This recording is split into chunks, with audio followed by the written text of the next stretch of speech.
en visite de culture pour notamment faire voir l'intérêt des cultures tolérantes aux herbicides, notamment le tournesol pour éviter la prolifération du datura et de l'ambroisie.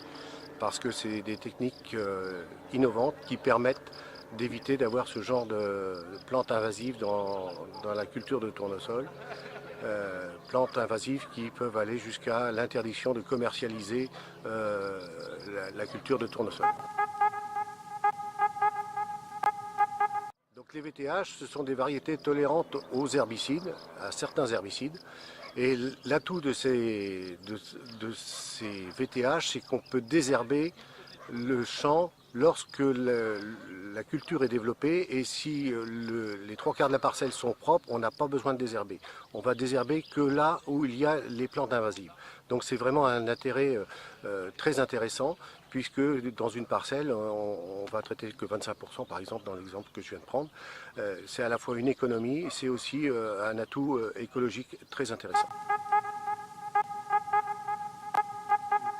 Un outil qui est très intéressant puisqu'il nous permet d'intervenir que là où il y a la problématique et pas sur l'ensemble d'une parcelle, parce qu'habituellement le tournesol, quand on cultive normalement, on désherbe toute la parcelle et donc c'est à la fois plusieurs litres de produits que l'on met dans la culture, alors que là on n'intervient que sur une partie de la parcelle et avec quelques grammes de produits.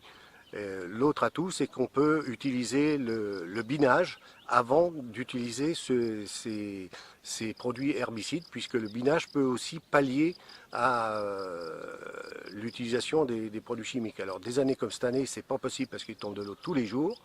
Donc là, le binage n'a pas pu être pratiqué cette année. Mais quand on peut pratiquer le binage, on élimine déjà une grosse partie de la problématique et on n'intervient que là où il reste quelques plantes invasives.